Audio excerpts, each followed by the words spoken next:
with parents. They seem to be in such a major...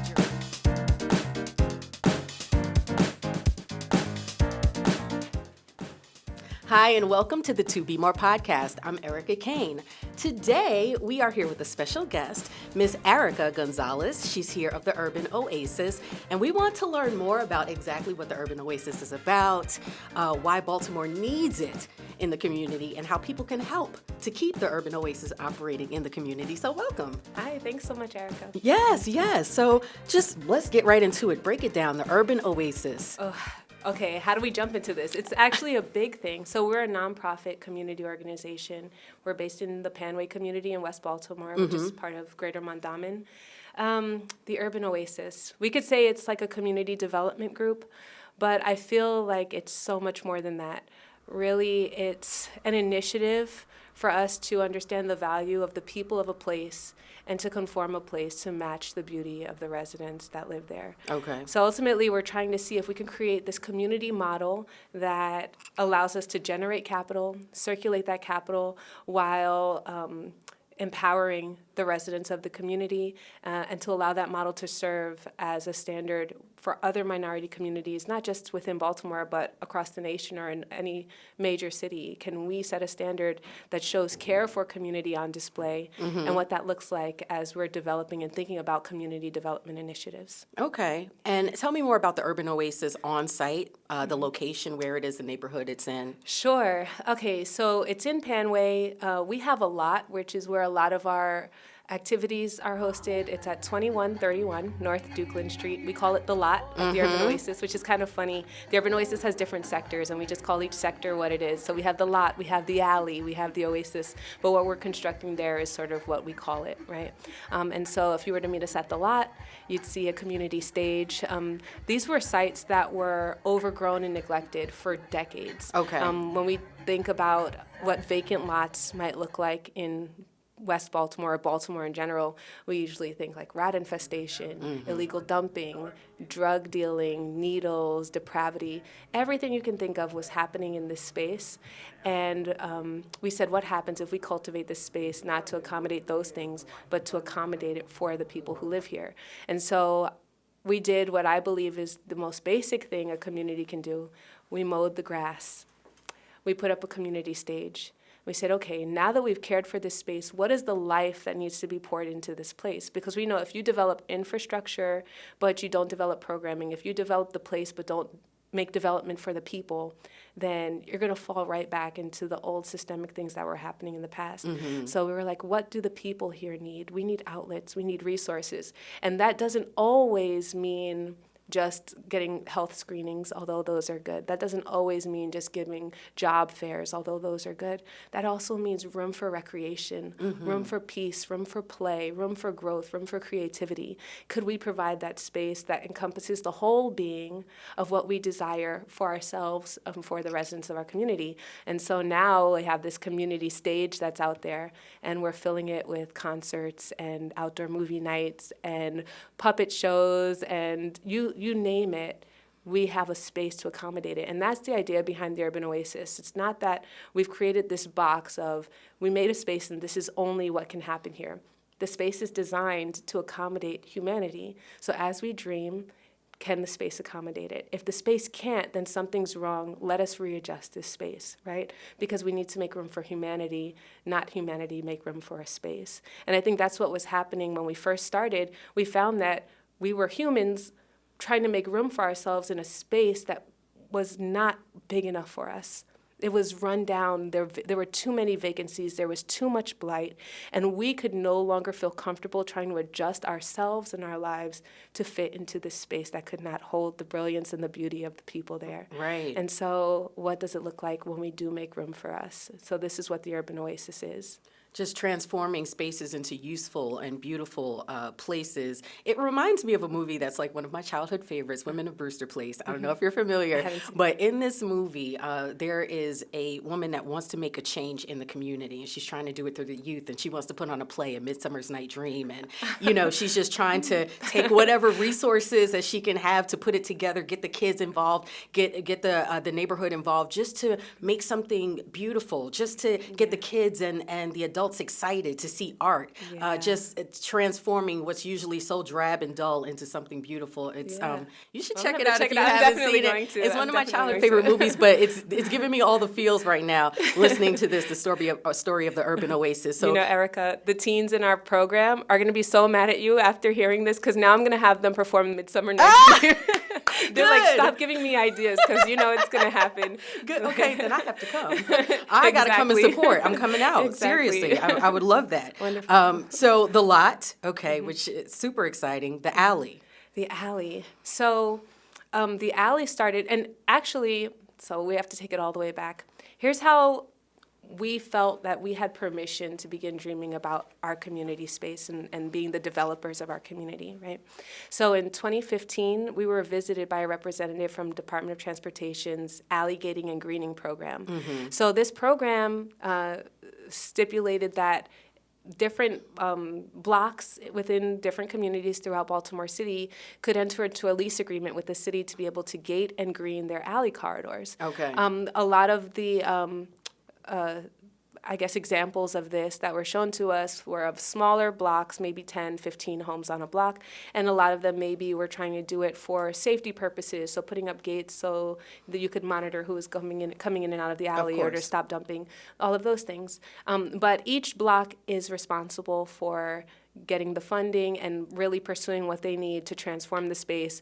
You're just given the opportunity to enter into the lease agreement with the city to do what it is that you're pushing forward to do with the alley. Okay. And so for us, we thought, man, that is a great way, non-confrontational way for us to address the things that were plaguing us. So we were struggling with drug dealing and seeing like needles and rat infestation and stolen vehicles and dilapidated garages. And all of these things were in our alley corridor. And we said, hey, we can actually gate off this alley and put a stop to those things. But we knew that whatever we wanted to gate, we didn't want it to feel like jail cells or bars. We didn't want it to feel like, don't do this here. We wanted to feel like, do this here. Welcoming. Live this life here. Here is a standard for how we can be.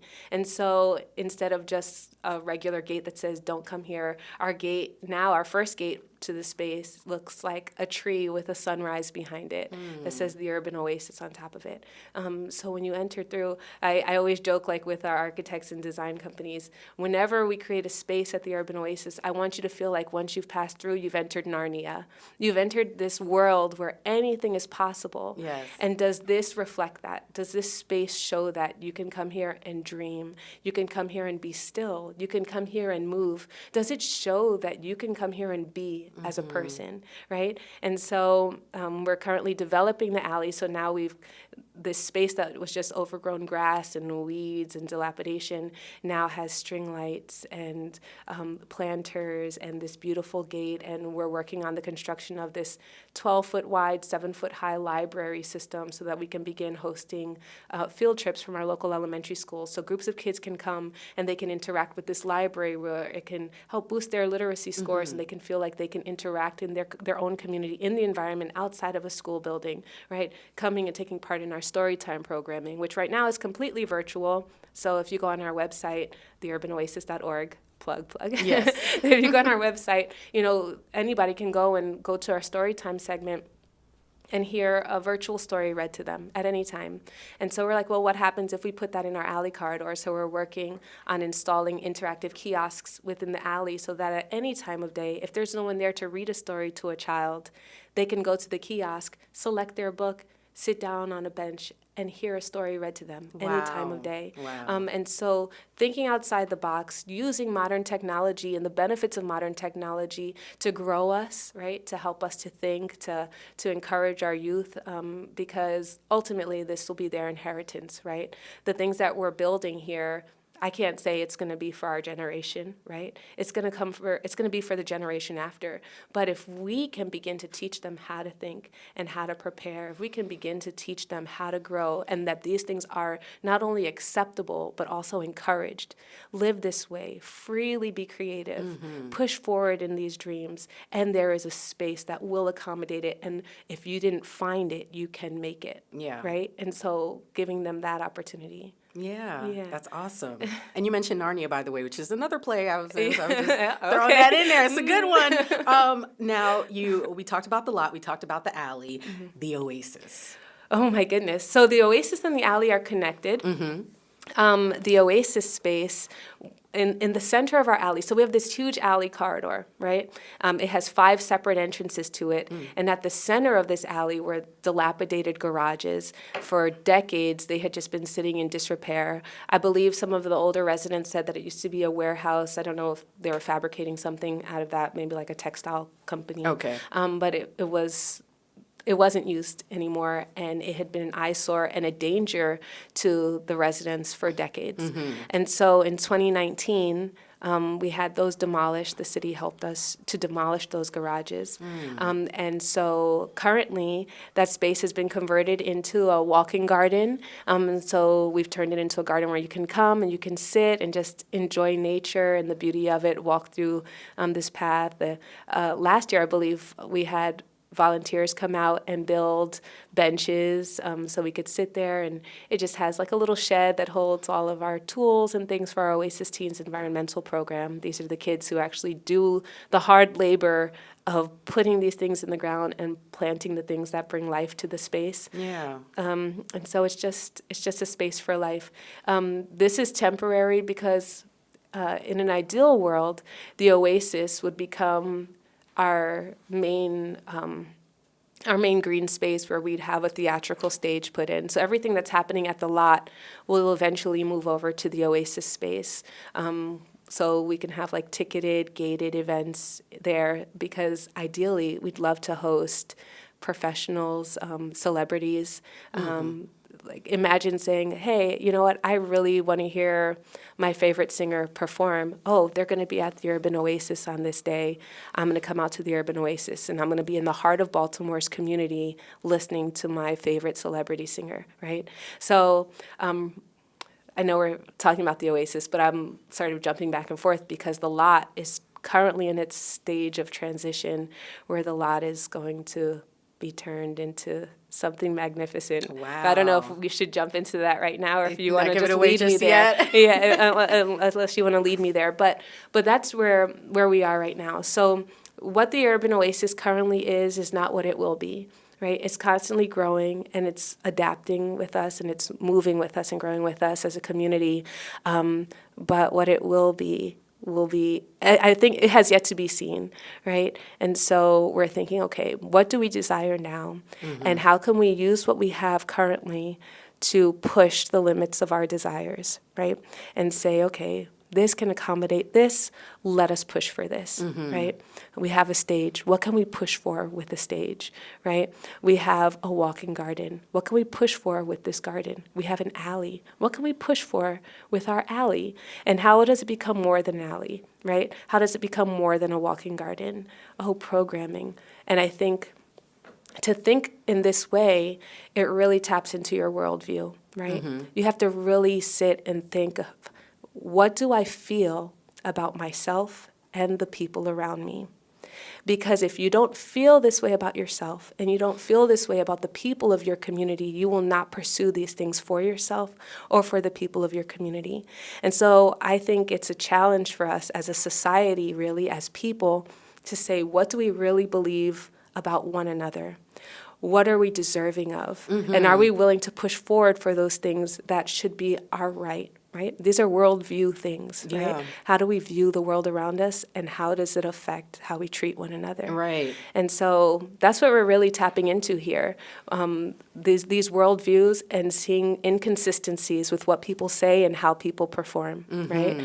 And so you say, hey, we care for minority communities, but when we don't see the capital coming in, when we see disinvestment, when we see redlining, when we see all of these policies that are put in place that don't allow for minority communities to grow, is that truly your worldview, right? And maybe it is. Maybe people aren't ready to come to terms with that or acknowledge it yet. But for the ones who are, this is us saying, hey, we're ready to step up. Here's our opportunity to do that. And here's how I can show that I am sowing into these things that will produce life that accommodate this worldview that I have of caring for humanity, Yeah. right? And so Yeah, starting with self-love to care for humanity, right? To feel that because you deserve, that other people deserve these beautiful things in their communities. Yeah. And I did want to ask, how can the government help someone like you move forward? What are some of the blockades that are up that are keeping the Urban Oasis from doing everything it wants to do? Because just imagine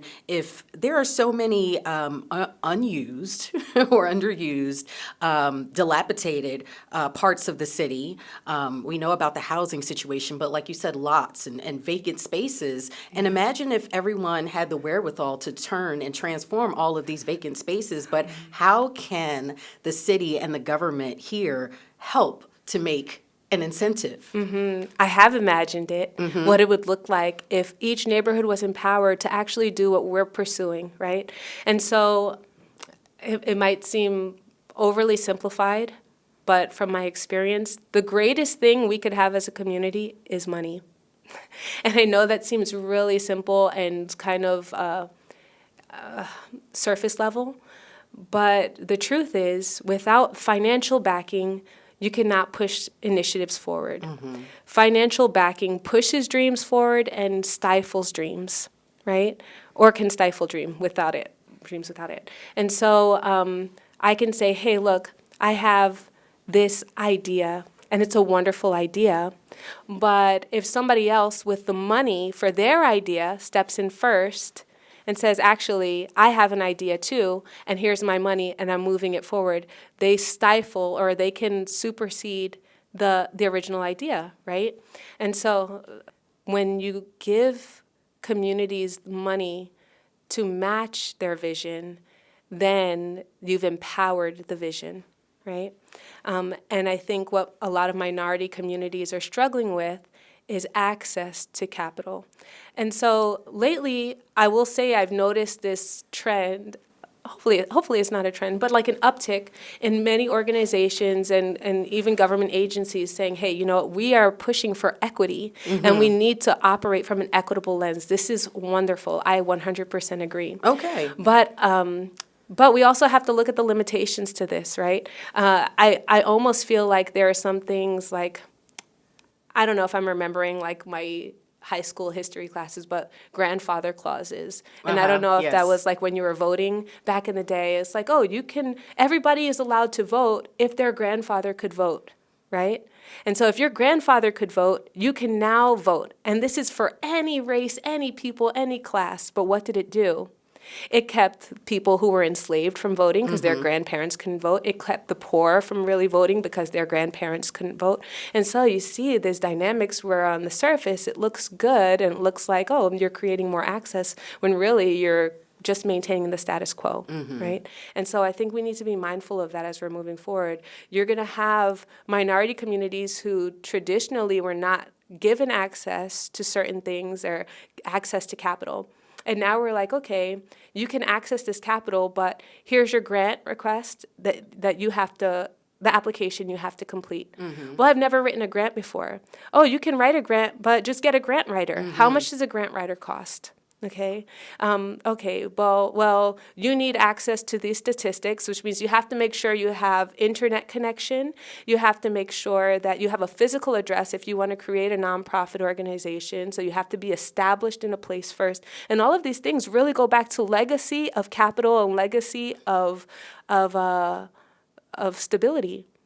And then you're asking unstable, in a sense, communities to operate in legacies of stability without really addressing their necessity for intervention, right?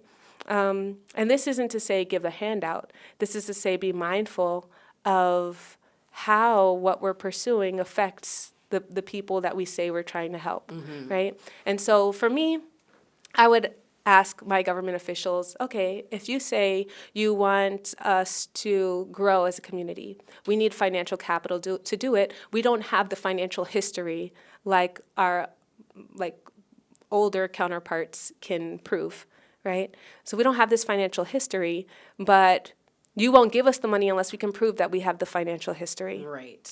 And so what if instead you entrust us to continue to pursue our vision, giving us the capital, and if you're unsure if we can handle it, assigning someone who will mentor us and guide us through this process, including that in your application for minority communities who may not have navigated these waters before, and say, yes, you can have this money. And rather than just me throwing it at you and you getting audited at the end and finding out whether you sank or could swim, Right. we actually walk you through this process. Let a member from our team be an advisor on your board. Mm-hmm. Let us become a part of your finance committee so that we can help guide you through this, right? And so there are so many measures that we can take to sort of put training wheels on younger organizations without keeping them from buying the bicycle. You know what I mean? Like just give the training wheels. And so I think I would love to see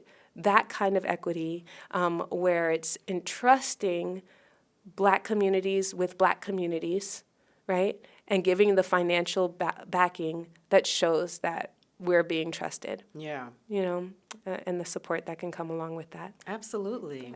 This Great. Exactly. I mean, because I wanted to know, your experience with this. How many years has the Urban Oasis been in play? So we started in 2015. We Okay. became like an official organization. We were registered in 2015, but we didn't start being active in this until 2019, the end of Okay. 2019. So we had just a 4-year gap where we weren't doing anything. Myself and Miss Geraldine Taylor, who is the president of our board, and my neighbor, we had both experienced hardships in our life at the time, and we couldn't do it. Life happens. But you right? came back to it. It In was a passion that you couldn't leave. Well, you know what? It was really funny. In 2019, our councilman at the time was Leon Pinkett for District 7. Okay. And I saw him at a community barbecue, community cookout.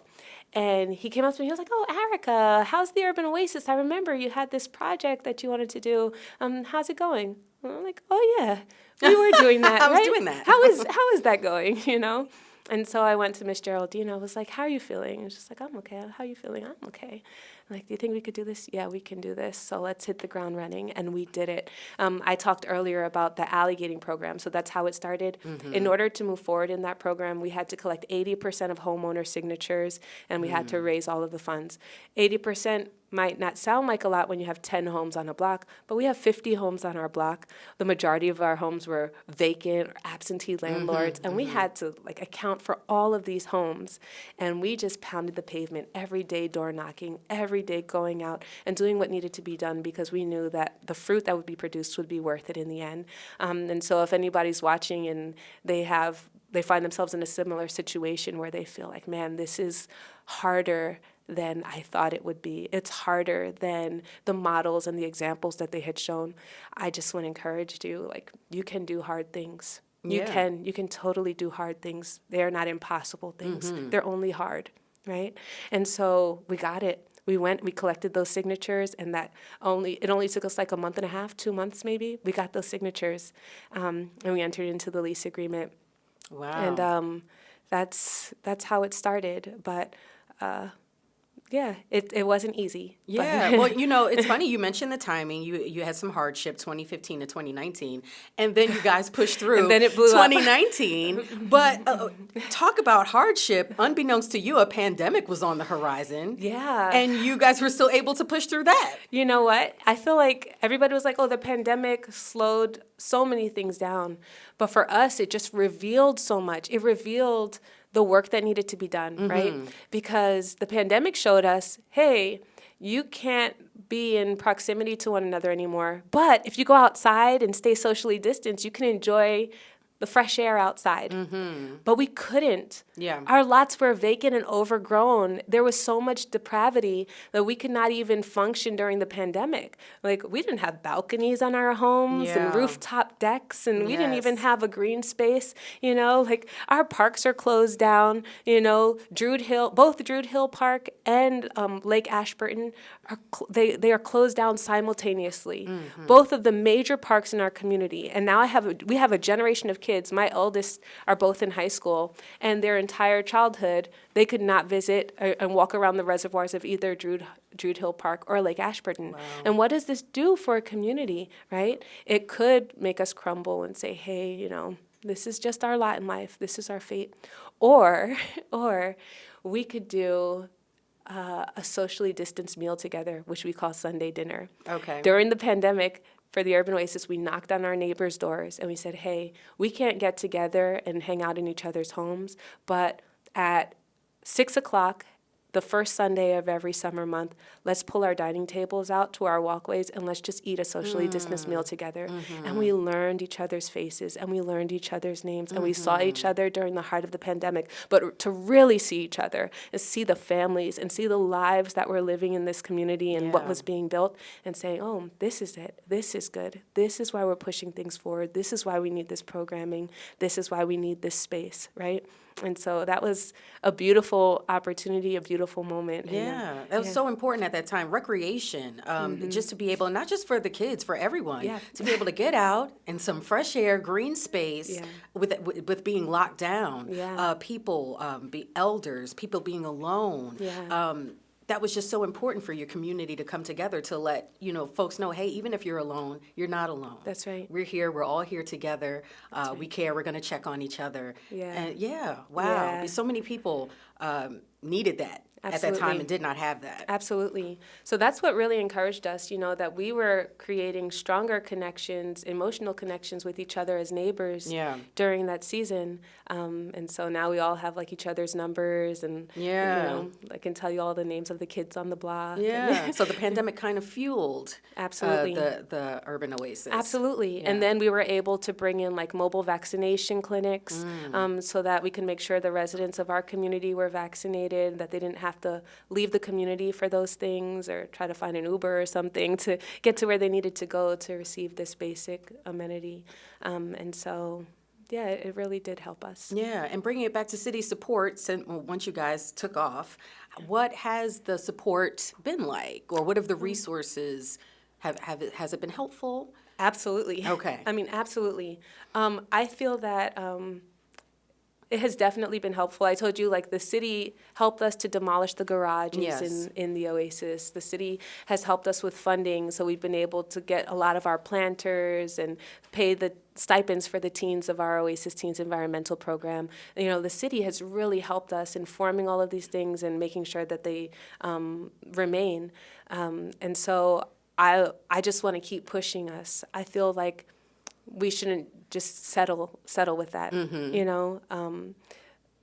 And I'm going to ask this question too. Was the city very open? Did you have to chase a little? Did you have to? And I say this because, again, you said before, if you're pushing through something, and it doesn't always come so easy. And sometimes people can take an initial rejection or take an unreturned phone call or an unreturned email, and feel like maybe this isn't going to work out. And sometimes you have to know that even if you don't get that yes right away, or if you have to work a little hard or send extra emails and make extra calls, that sometimes that's what you have to do. That's exactly it.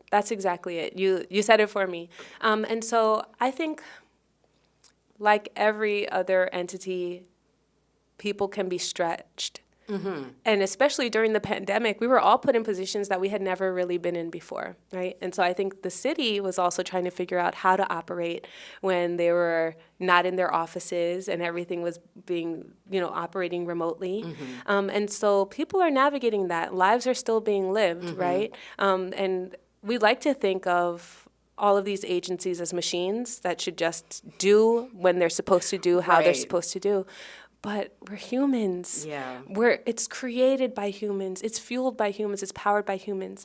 Some days we have really good days and we're on point. Yeah. Some days we have really bad days and we can't function and we just need a nap and a chocolate bar. Yeah, And I think the pandemic exposed that. I think, like you said, a lot of people had security in certain entities being like a well-oiled machine. Yeah. Then the pandemic happens and we come back and things are slow and entities aren't operating the way they should and customer service is lacking. And then you realize, wow, all the industries are suffering. And you're right. It's human power.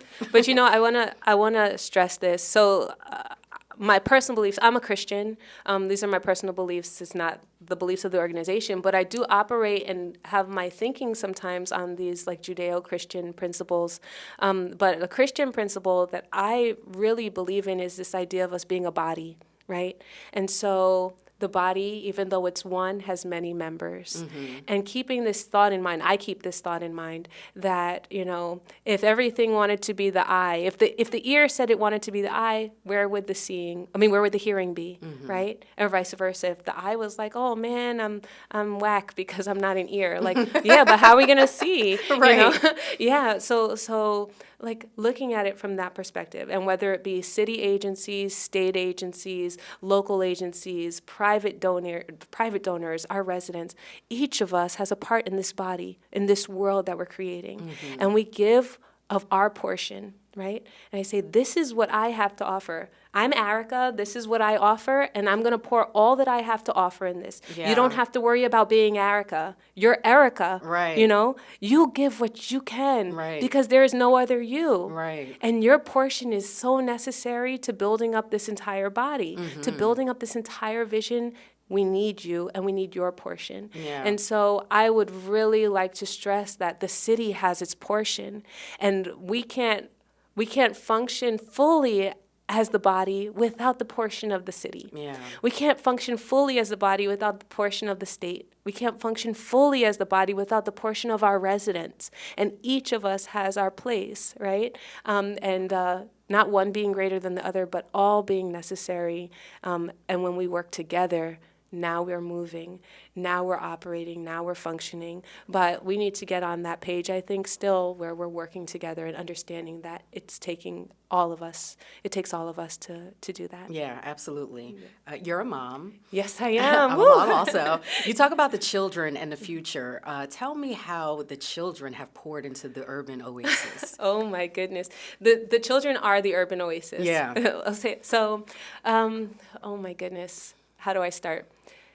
We started our Oasis Teens Environmental Program in 2020. Nice. This is a program where 3 teenagers on the block, so my eldest daughter and 2 of our neighbors, would go out and would pick up the trash on the block.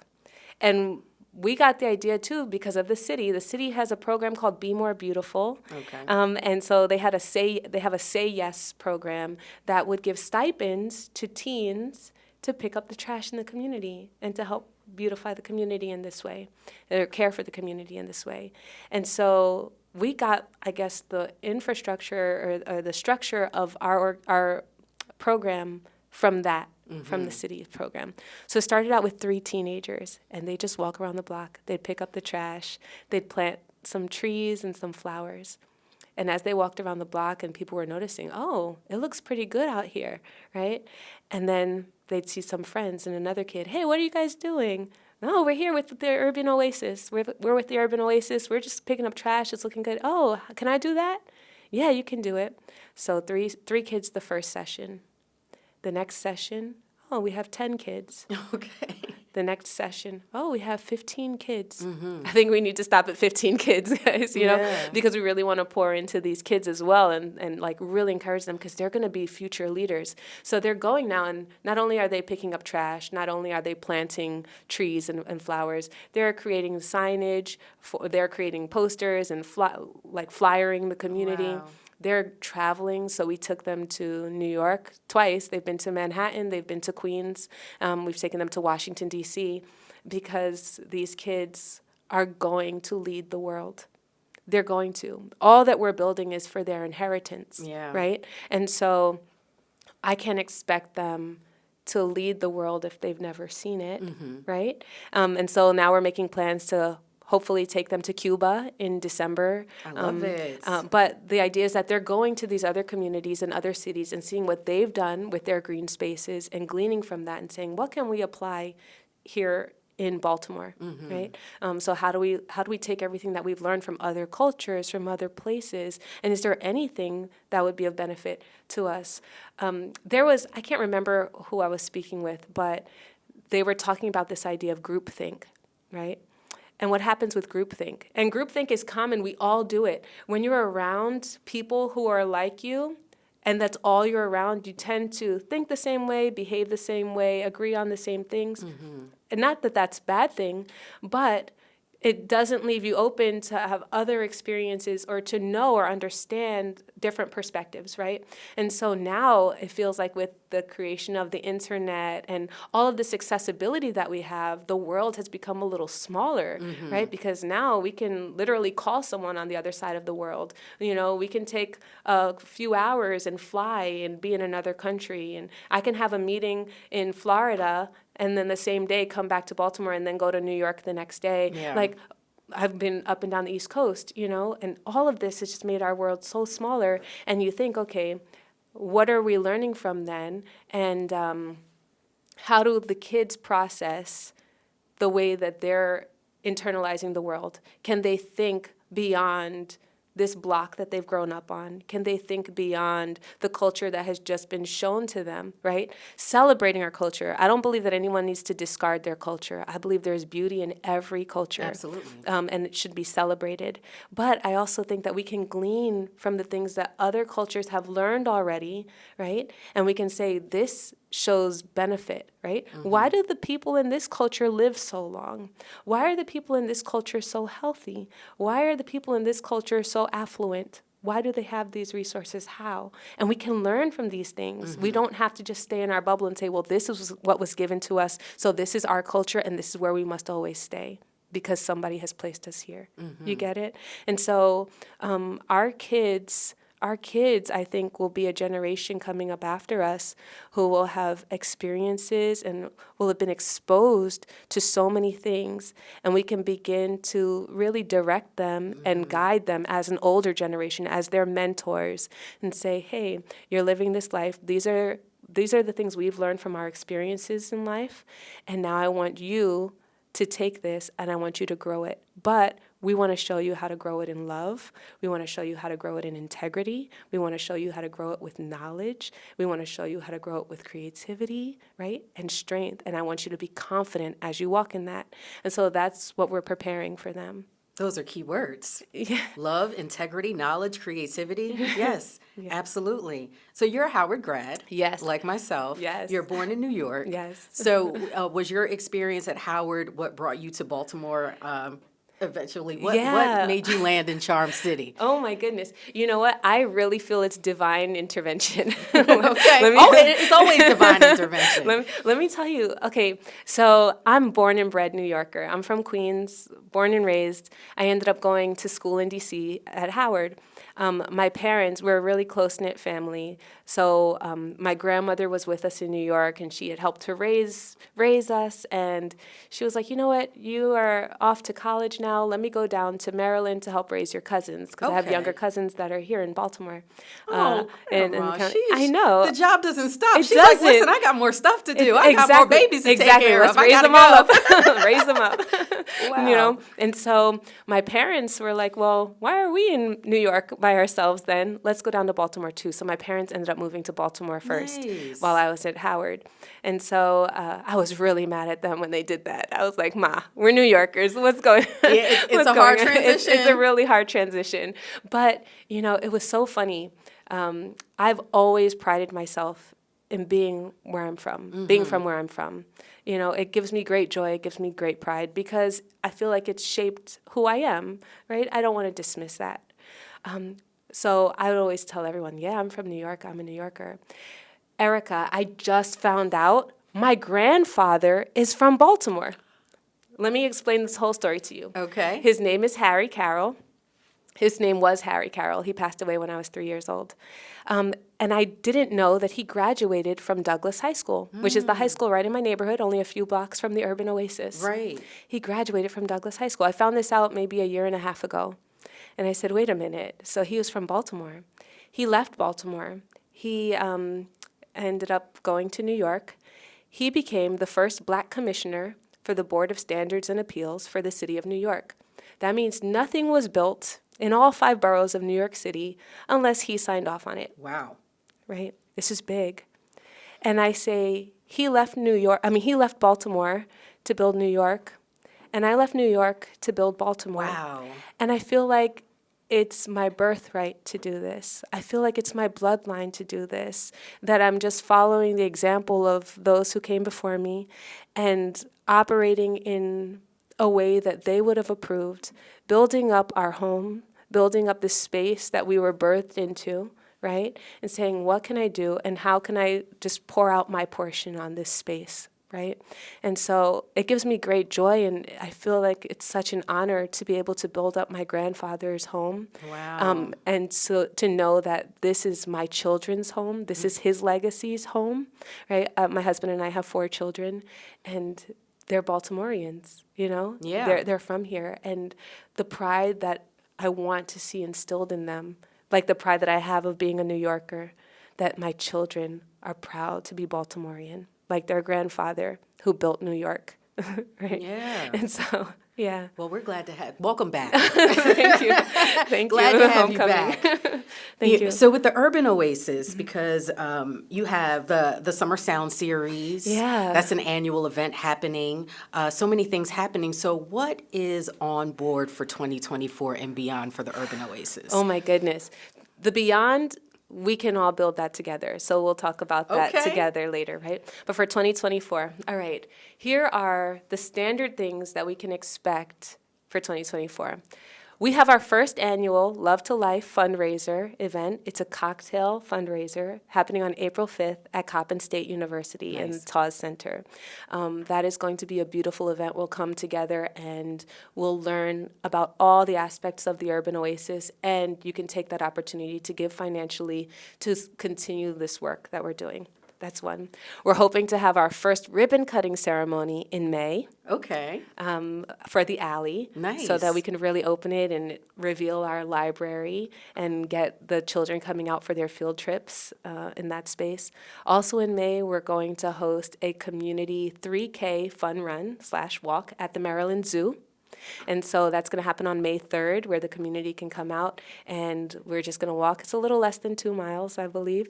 And we're just going to walk around the zoo and get healthy and get active and see each other and use that time to grow as a neighborhood and take advantage of the resources in our community. Yeah. Then here comes all the fun party stuff. In June, we have Juneteenth. Huge festival. You got to be there. It's amazing. In July, every Thursday evening throughout the month of July, we're going to have an outdoor movie night, so you can come to the lot. And it's always family friendly. Come to the lot, bring everyone, and enjoy an outdoor movie. And then in August, every Thursday evening in August, we have our Summer Sounds concert series. You can bring everyone out to the lot again and hear a concert featuring a different artist every week. In September, we normally host our Hispanic Heritage Month Festival, where we usually have like a live band. We'll give you some salsa lessons, All eat some right. good food. We had this Yes. bomb Dominican food truck. It was amazing. Love it.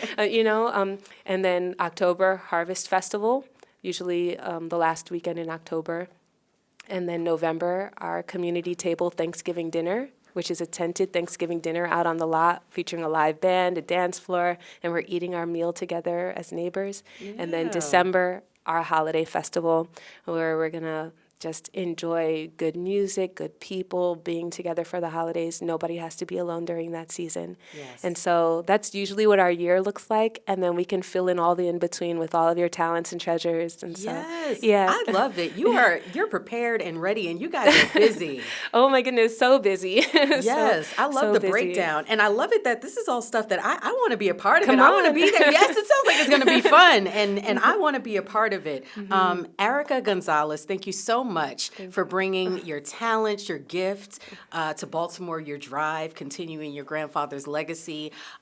If folks want to check in with the Urban Oasis, if they want to donate, if they want to be a part of it, if they want to learn more about the events and come out and support throughout the year, what is the best way to touch base with the Urban Oasis? So you can go on our website. Our website is www.theurbanoasis.org. So don't forget theurbanoasis.org. You can go on that site, and we have tons of features on that site. I had mentioned our Storytime programming earlier. You can become a member of the Urban Oasis. There are 3 different membership levels: $5 a month, $10 a month, or $20 a month. We don't judge. You decide what you can Doable. handle. Right? You decide what you can handle, but each one comes with its perks and keeps you connected to what's going on at the organization. We have members-only deals and specials and discounts. You can like buy a brick as we're paving the alley. You can go and have a brick engraved, a memorial brick, or a brick for your family, or a brick for your block, or a brick for your school. Buy a brick. All of these things go towards helping to build up the space, literally build up the space, but also helps to give us that capital that we need to push forward and to actually produce the programs that we're trying to provide for the community. So you can do that. Follow us on social media. So Instagram, we're _Urban Oasis. Facebook, TUO Baltimore. So it's facebook.com/TUO Baltimore. I think we have a Twitter account, but I'm not sure, so don't worry. You guys can tell me. You let me know. But yeah, check us out there, and you can always give us a call, send us a letter, offer your suggestions, come out and volunteer. We could use volunteers. Say, hey, I'd love to be a supervisor for the Oasis Teens program. How can I get connected in that way? I love planting, or I would love to read a story for a story time segment one day. Maybe you're a retiree and you're at home anyway and you'd really love to interact, especially with the younger generation. How can I read a story to them? All of these things, like you name it. I'm an artist. I want to put my work on display. Like, come on, call us up, write us, come out to the event, see it for yourself, find me there, talk to me. And let's build the world that we believe in. I love that. Arica Gonzalez, and that's Arica with an A, Arica. Arica Gonzalez, thank you so much bringing integrity, creativity, beauty, love to Baltimore via the Urban Oasis. Appreciate you for coming on the show, and continue great things. Thank you so much. Yes, I see it happening for you. Thank you so much for tuning in today. If you missed any episodes of the To Be More podcast, you can always log on WMAR2news.com/podcast to check out To Be More. You can also check out our YouTube channel, WMAR, and click on the To Be More playlist and check us out. Thank you for tuning in. I'm Arica Kane, and we'll see you next time.